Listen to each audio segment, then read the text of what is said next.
The auctioneer placed the walnut chair between us like it was evidence. Belle ran one finger along the worn armrest and looked at my son. "You listed this as inventory from Porter Vintage." Tyler nodded once. Then she turned to me. "Mrs. Porter, you're saying it belonged to your mother, and you never authorized a sale." "I'm saying I had breakfast sitting in that chair every Sunday for 23 years. Tyler exhaled sharply. "Mom, we have already been through this." "No," I said, "you have explained it. That is not the same thing." My attorney slid the consignment agreement across the table. The seller line had Tyler's business name. Under provenance, someone had typed, "Family estate, authorized by owner." Tap the screen beside her. "There are 17 items tied to this consignment group. 7 are still in our possession. 6 have been paid for but not released. 4 were picked up by buyers." My stomach dropped. Tyler stared at the floor. I asked the question I had avoided all morning. "What did you sell first?" He did not answer. "The silver serving set." For a second I could smell my mother's kitchen. Thanksgiving gravy, lemon polish, coffee. I looked at my son. "That was the one thing I told you never to touch." He whispered I was going to get it back. And that was when I understood the worst part. He had known exactly what it meant when he took it. My mother never owned expensive things in the way people mean when they say expensive. She owned things long enough for them to become important. A walnut dining table, with scratches from 3 generations of birthday cakes. A cedar chest that smelled like lavender and old paper. 2 quilts made by my grandmother. A set of silver serving pieces my mother used exactly twice a year, because she believed Thanksgiving and Easter deserved objects that required polishing. And 2 lounge chairs from the early 1960s that my father found at an estate sale before I was born. When Mom died at 81, I inherited the contents of her small house. Not the house itself. That had been sold to cover her final years of expenses. The belongings came to me because I was her only child. I was 51 then. My husband, Mark, had died 3 years earlier from pancreatic cancer. My son Tyler was 26. By the time Mom died, grief had become something I knew how to organize. Documents in one folder, medical bills in another, clothes donated by season, photographs labeled before memory could blur. But I could not organize her furniture. I tried. I stood in her dining room with colored stickers and a notebook. Keep, donate, sell.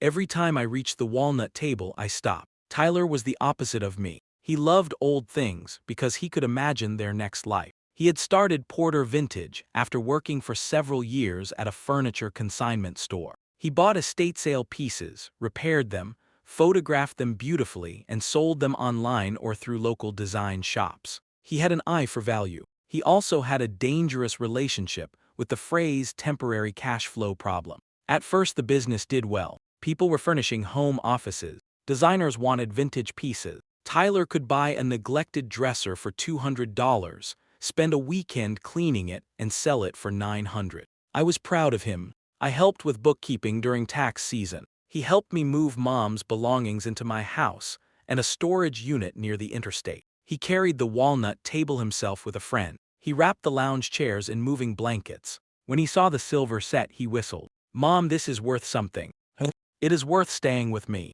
I mean financially. So do I. It is not for sale." He smiled. "Okay, that should have been enough." For the next 2 years, Tyler occasionally asked whether I had decided what to do with everything. I said no. He offered to list pieces. I said no. He told me storage fees were silly.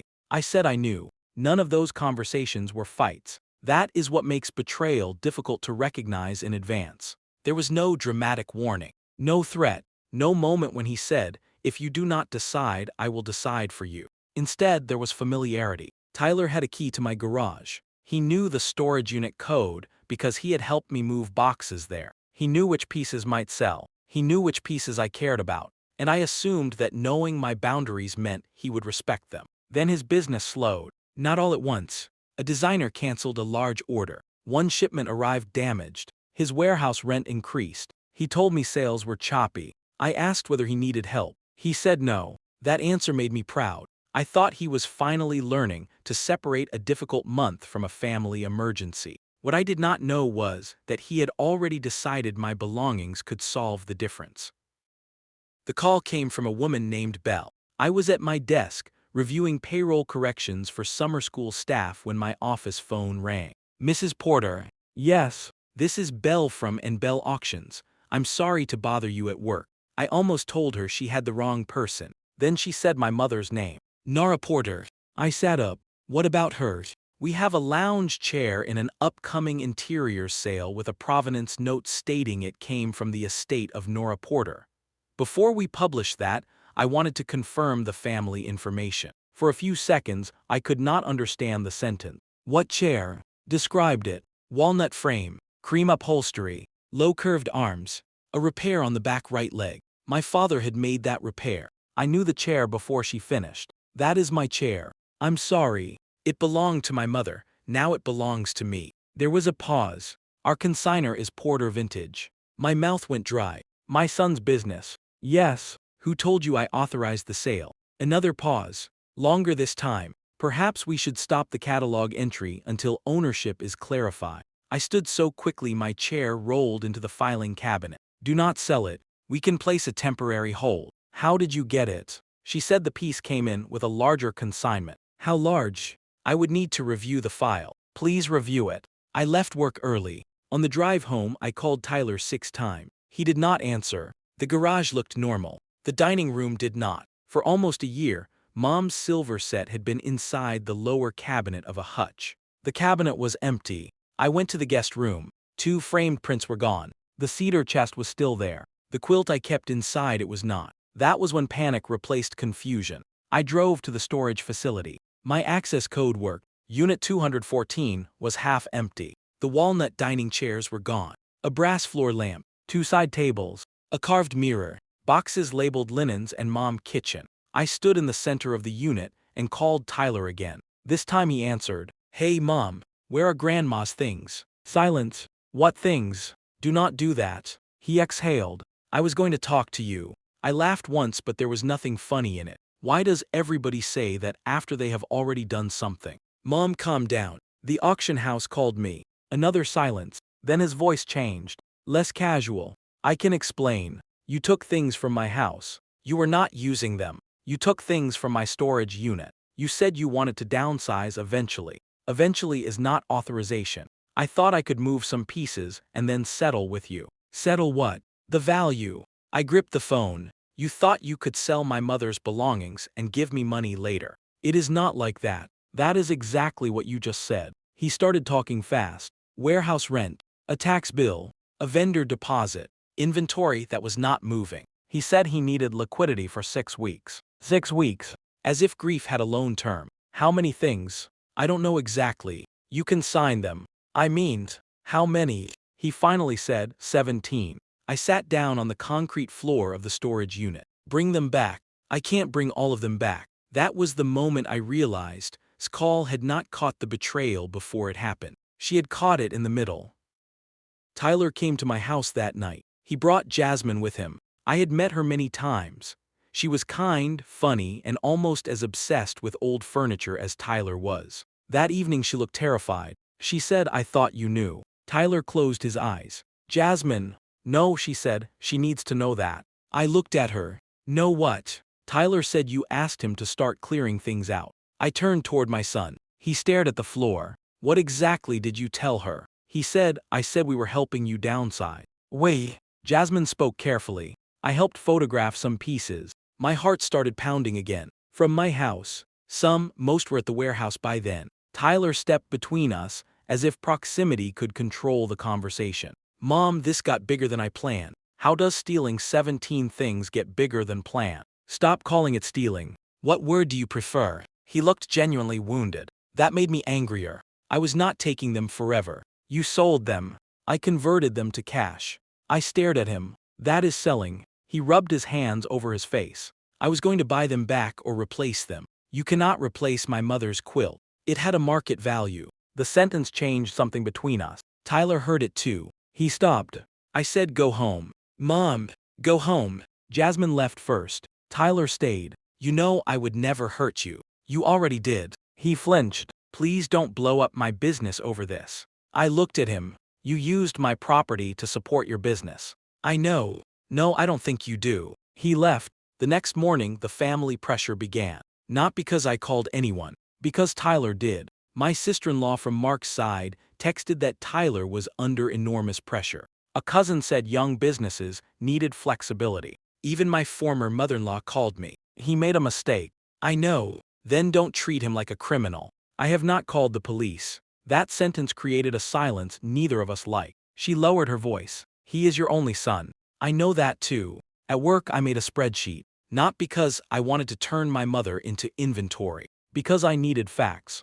I listed every missing item I could identify. Walnut lounge chair, second lounge chair, 6 dining chairs, silver serving set, quilt, brass lamp, mirror, 2 side tables, 2 framed prints, a walnut tea cart, a ceramic bowl Mom had made in a community art class. 17. I added estimated values only where I had records. Some had old appraisals, some had insurance photos. The amounts mattered, but they were not the part making my hands shake. The betrayal was not that Tyler believed the objects had value. The betrayal was that he believed my attachment had less authority than his need. That afternoon he sent me a long email. He apologized for not getting explicit permission, not for taking the items, not for selling them, for not getting explicit permission. Then he explained that he had expected a large commercial design payment that would have covered everything. He wrote, I honestly saw this as using dormant family assets for a short period. Dormant family assets. I read the phrase until I stopped recognizing the words. Then I printed the email. Payroll teaches you something. When language becomes slippery, save the original document.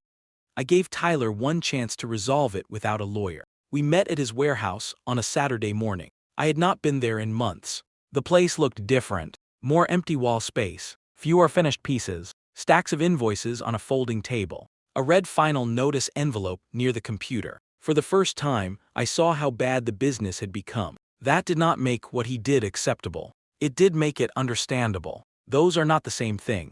I asked him for the consignment contract. He hesitated. Already has it. I want your copy. He printed it. 17 items.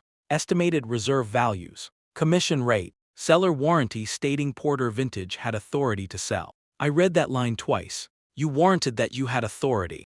I thought. No, you signed that you did. He looked exhausted. I needed the advance. What advance? He froze. The auction house had given him a pre-sale advance against part of the consignment. That was new information. How much? 8,000. Where is it? Gone.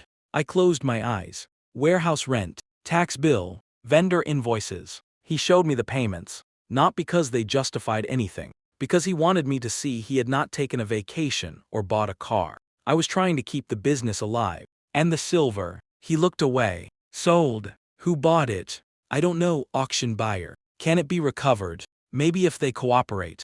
I made him a proposal. He would immediately authorize and bell to freeze every unsold item. He would give me the full transaction file. He would identify every piece already sold. He would repay any auction advance tied to my property. He would sign an acknowledgement that the property was mine and had been consigned without my permission, and he would reimburse me for any unrecoverable items at independently appraised replacement value. Tyler stared at me. You want me to sign a confession? I want you to stop changing what happened. If I sign that, they can ban me from consigning. That is a consequence. My business could die. I looked around the warehouse. Your business was already in trouble. That is cruel. No, it is true. He walked away from me and kicked lightly at a cardboard box.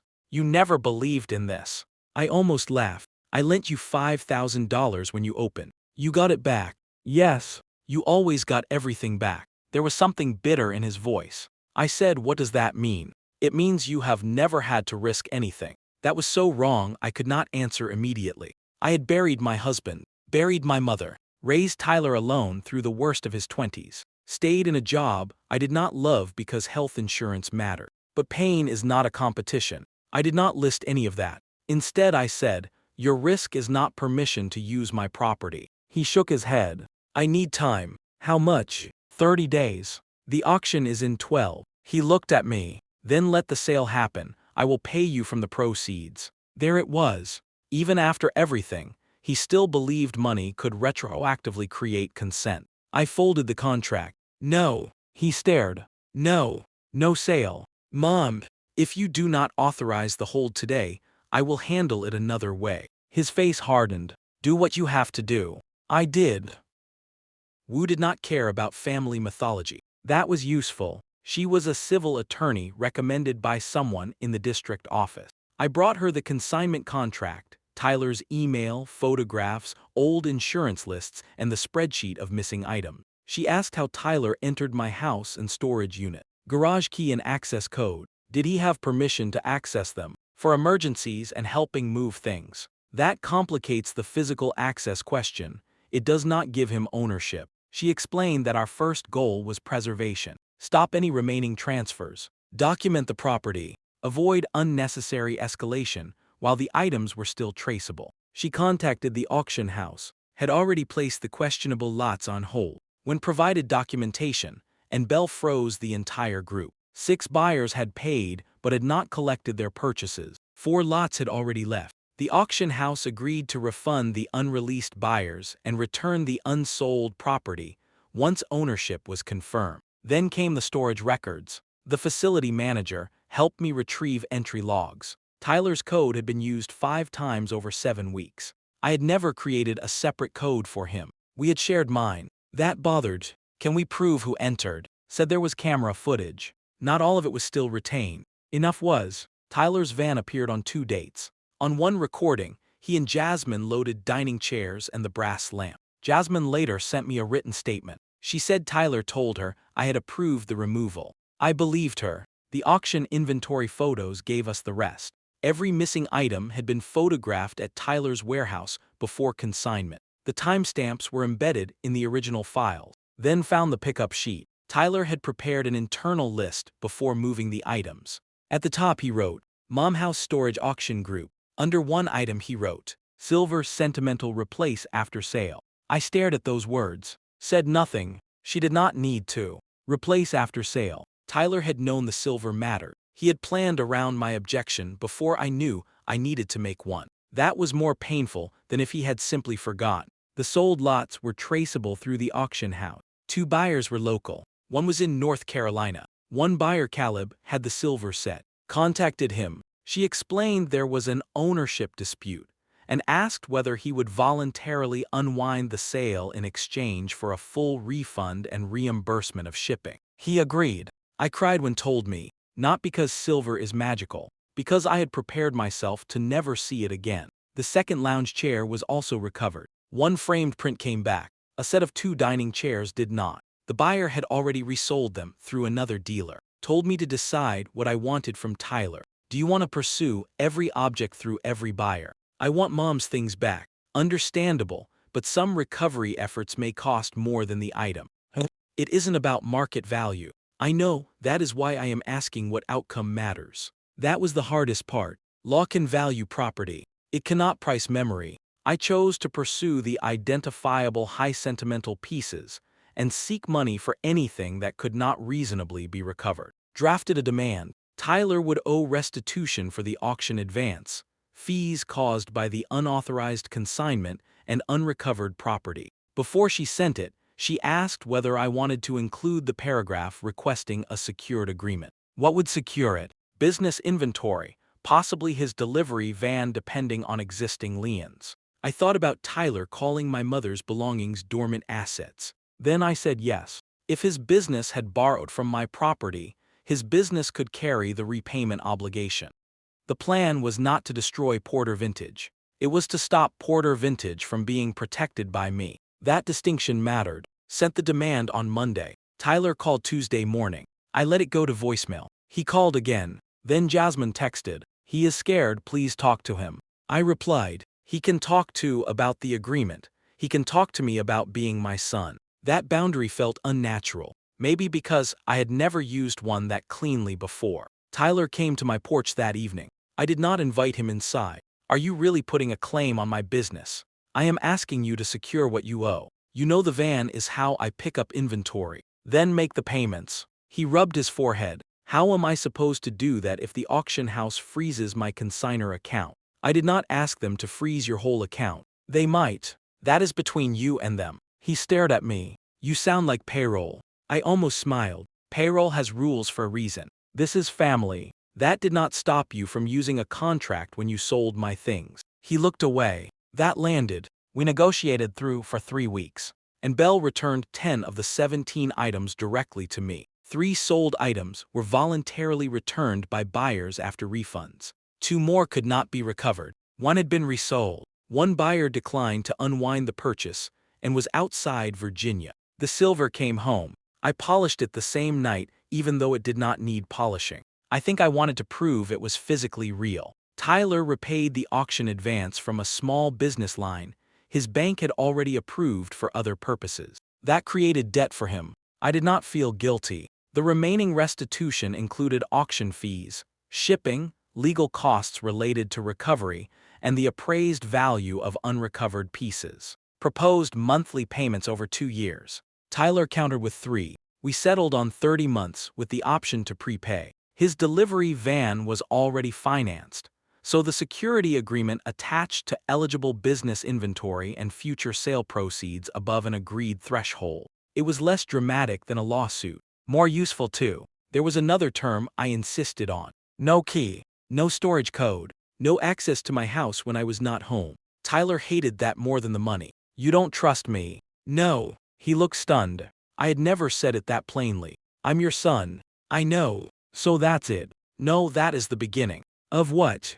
Of you earning back something you assumed you could never lose. For 2 days after that conversation, I wondered whether I had been too harsh. Then my neighbor's teenage daughter, who sometimes helped me carry groceries, asked why I had changed the garage keypad. I said someone had the code who shouldn't anymore. She shrugged. Then changing it makes sense. Children make some adult problems look embarrassingly simple. Access is not love. A key is not forgiveness. And trust is not something family gets to keep automatically after using it against you. And Belle asked both of us to attend a final consignment review before they decided whether Tyler could continue doing business with them. Sat at the head of the table, sat beside me. Tyler brought his own attorney. Jasmine came as a witness because she had helped with the pickup and photography. Began with the contract. Mr. Porter, did you have written authorization from Porter to consign these 17 items? No. Verbal authorization. Tyler hesitated. I believed I had general permission to help her sell things. I spoke. I told you repeatedly I was not ready. His attorney said, let him answer. Looked at Tyler. Did your mother ever identify these 17 items as approved for sale? No. Did she specifically tell you the silver serving set was not for sale? Tyler closed his eyes. Yes. The room went still. Slid the pickup list across the table. Your note says, sentimental replace after sale. Tyler stared at his own handwriting. His attorney asked for a brief break. Nobody moved. Then Jasmine spoke. I want to say something. Nodded. Jasmine looked at me. I believed Tyler when he said you wanted to downsize. But when we packed the silver, I asked him whether you were okay with it because he was being weird about that box. Tyler turned toward her. Jasmine. She kept going. He said you would be upset at first but understand once he had the cash to replace it. I felt physically cold. Tyler's attorney whispered something to him. He shook his head. No, I want to say this. He looked at me. I knew you would say no. That was the first completely honest sentence he had given me since call. I knew, he repeated. That is why I didn't ask. No one interrupted. Tyler's voice became quieter. The warehouse was 2 months behind. I owed taxes. I had a designer who was supposed to pay me 16 grand. I thought if I could get through the month, I could buy back anything that mattered. I asked, anything that mattered to whom? He flinched. To you. No, that is the whole problem.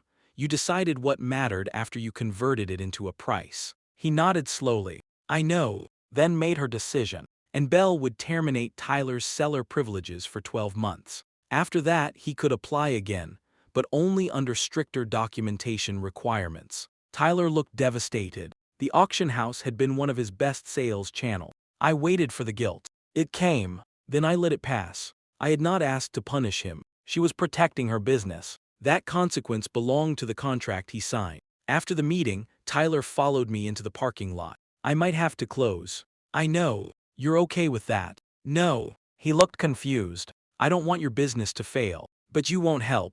I did help before. I lent you startup money. I did your books. I recommended you to people. That's different. Yes. I stepped closer. Helping is something I choose. Taking is something you chose. He looked down. For a long time, neither of us spoke. Then he said, I'm sorry about Grandma's silver. Not just the silver. All of it. I nodded. It was the beginning of an apology, not the end of the damage. Tyler did not close the business. He almost did. Losing and Belle forced him to shrink. He gave up half his warehouse space, sold 2 display cabinets, stopped buying large speculative pieces, focused on restoration jobs and direct client sale. For the first time since he started Porter Vintage, his business became boring. That saved it. The first restitution payment arrived on the 1st of the month, then the 2nd, then the 3rd. Told me to keep records even though he was paying voluntarily. I did, not because I wanted to be suspicious forever, because documentation had become part of how trust would work now. The unrecovered dining chairs were eventually found at a design shop in Maryland. The shop had bought them legally from the auction buyer, explained that recovering them could become expensive and uncertain. I chose not to pursue them. That decision hurt, but it also taught me something. Winning did not mean reversing time. It meant stopping the damage from continuing and making honest choices about what could still be repaired. One framed print never came back either. The buyer kept it. I received its appraised value through Tyler's restitution agreement. The money went into a savings account. For months, I hated seeing the balance. It felt like a receipt for something I had not wanted to sell. Eventually, I used part of it to have Mom's remaining photographs professionally scanned and preserved. That felt better. The silver returned to the hutch. I stopped saving it for holidays. One Tuesday in February, I used Mom's gravy boat for tomato soup. I could almost hear her calling me ridiculous. Tyler saw the photo when I posted it in our family group chat. He texted me privately. Grandma would laugh. I wrote, she would tell me silver is not for canned soup. He replied, she would still eat it. That was our first normal exchange in months. Jasmine stayed with him. I was surprised. She told me she almost left. What changed your mind? I asked. He stopped explaining. I understood immediately. Explanation had been Tyler's drug. Every bad decision became tolerable if he could build enough context around it. Cash flow, timing, family assets, replacement value, business survival. Once he stopped explaining and started repaying, he changed. Slowly, not completely. At Thanksgiving he came early. He brought groceries and asked before opening my garage to get folding chairs. The question hurt and comforted me at the same time. Can I use the garage key? I looked at him. He did not have one anymore. He realized what he had said. Right. I'll open it. He nodded. No argument. That was the payback I had not expected. Not watching him suffer. Watching permission become visible. For years, because Tyler was my only child, we had treated access like affection. He knew my passwords, my garage code, my storage unit, my spare key location, my schedule. It felt close. After the betrayal, closeness became more deliberate. He asked, I answered, sometimes yes, sometimes no, and the relationship survived both words. 18 months after the auction house call, Tyler had paid more than half the restitution balance. Porter Vintage was smaller and healthier. He never reapplied to Belle. Instead, he built relationships with 2 local designers and started doing more repair work. He told me once that losing the auction account was the first consequence he could not talk his way around. I hated for months, he said. She did not take your things. I know. That answer mattered. My storage unit is almost empty now. Not because Tyler sold the contents, because I finally made decisions myself. I kept the cedar chest, the quilts, the silver, the walnut table and 4 chairs. The lounge chairs came home, and I had them reupholstered in a deep green fabric Mom would probably have hated. I donated some kitchenware, sold a few pieces through a dealer I chose, gave one side table to Tyler. Yes, gave. When I told him, he stared at me. Are you sure? The question was almost funny. Yes. You want a receipt? No. He smiled. Then he asked again. You're sure? Yes, Tyler. He took the table. That small moment meant more to me than the restitution payments, because he understood the difference between receiving and taking. I changed too. For years, I confused being a supportive mother with being an available resource. Tyler's emergency became my loan. His late bill became my bookkeeping problem. His warehouse move became my weekend. None of those things were wrong on their own, but they formed a pattern. He learned that I would absorb friction. Then, during the worst cash crisis of his business, he treated my belongings like one more source of flexibility. I had helped teach him that I could be used without being asked clearly. That realization was uncomfortable. It was also useful. These days when Tyler asks for help, I ask what kind. Advice, time, money, a ride, a meal. Being specific makes generosity safer. It keeps help from becoming a fog where nobody remembers what was actually agreed. The relationship is not what it was. I do not think that is tragic. Some relationships improve only after the old version stops working. On Mom's birthday this year, Tyler came over for dinner. We ate at the walnut table. He ran his hand over one scratch near the edge. I remember doing that, he said. You were 8. I dropped a metal truck. Your grandmother was furious. She said the table was ruined. She said that for 10 minutes, then she made you ice cream. Tyler laughed. After dinner, I brought out the silver serving spoon. He looked at it. Still weird seeing that. Good. He nodded. Fair. Then he said, I really thought I could put everything back before you knew. I looked at my son. I know. That is worse, isn't it? Yes. He sat with that. No defense. No context. Just yes. I think that is why I can imagine trusting him again someday. Not the way I did before. Better. With boundaries. With questions. With permission that is spoken instead of assumed. Family betrayal is often described like a single explosion. Mine was quieter. A key used one more time than it should have been. A storage code entered without asking. A photograph uploaded. A contract signed. A silver set carried out in a box. The repair was quiet too. One returned chair. One payment. One question before opening a door. One honest sentence at a time. If your adult child sold family heirlooms without permission because they believed they could replace them before you found out, would repayment ever be enough for you to trust them again?